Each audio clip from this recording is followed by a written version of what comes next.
हर हर महादेव, जय शिव शंभू, जय महाकाल। आज हम पढ़ेंगे नैमिषारण्य की कथा। हे मुनियों, जो मन और वाणी से दूर है, जो ब्रह्मा विष्णु रुद्र आदि तथा मूल इंद्रियों के साथ जो है सबको रचते हैं, पंडित लोग जिनके परम आनंद को प्राप्त करके अभय हो जाते हैं, उनकी कृपा से मुझे प्रजापति का पद प्राप्त हुआ है, जो सूर्य चंद्र अग्नि बिजली आदि को अपने प्रकाश से आच्छादित कर देता है।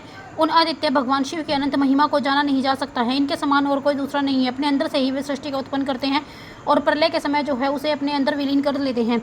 वही जो सब प्राणियों को प्रपंच में डालते हैं, उन्हें अज्ञानी, दुष्ट, पतित और अधम व्यक्ति तो दुख भी नहीं सकते।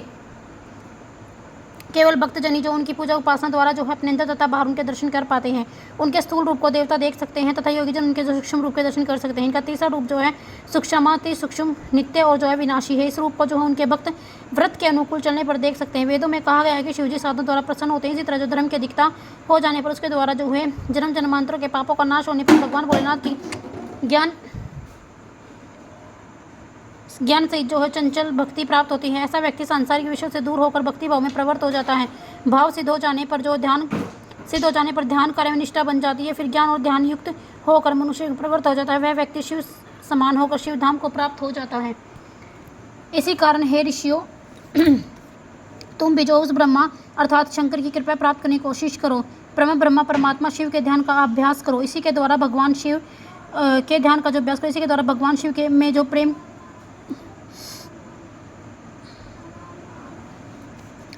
भगवान शिव में जो प्रेम को प्रबल करके बढ़ाते जाओ। आप लोग जो ऐसा करो कि देवताओं के 1000 वर्ष पर्यंत महायज्ञ करने का जो संकल्प कर रहे हो, ऐसा करने से की पूर्णता भी हो जाएगी। तब तुम्हारे मंत्रों द्वारा आह्वान किया जाएगा, वासुदेव भी तुम्हारे पास आ जाएंगे। उसी से तुम्हें जो है अपने कल्याण का मार्ग प्राप्त हो सकेगा। इसके पश्चात जो है तुम लोग परम पवित्र वाराणसी चले जाना। वहाँ पर भगवान शंकर जगत माता पार्वती के साथ भक्तों पर कृपा करने वाले लीला करते विराजमान है। इस समय मैं जो अपना मनोमय नामक चक्र छोड़ने वाला हूँ, उस चक्र की जो है नेमी जिस जगह पर गिर जाए उस स्थान पर तुम लोग अपना जो है महायज्ञ करना। यह कहकर ब्रह्मा जी ने शिव जी का ध्यान करके सूर्य के समान चमकते हुए चक्र को छोड़ दिया।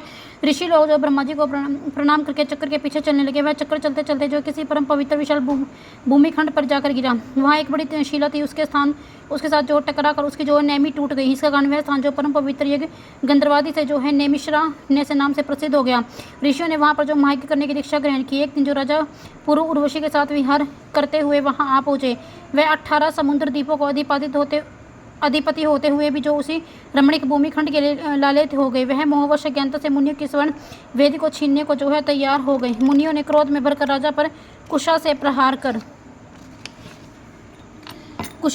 कर उन्हें मार डाला। यह वह भूमि है जिस पर बैठकर ब्रह्मा जी ने पहले सृष्टि की रचना की। यह भूमि खंड को पाकर भूमि लोग बहुत प्रसन्न हुए। हर हर महादेव, जय शिव शंभू, जय महाकाल।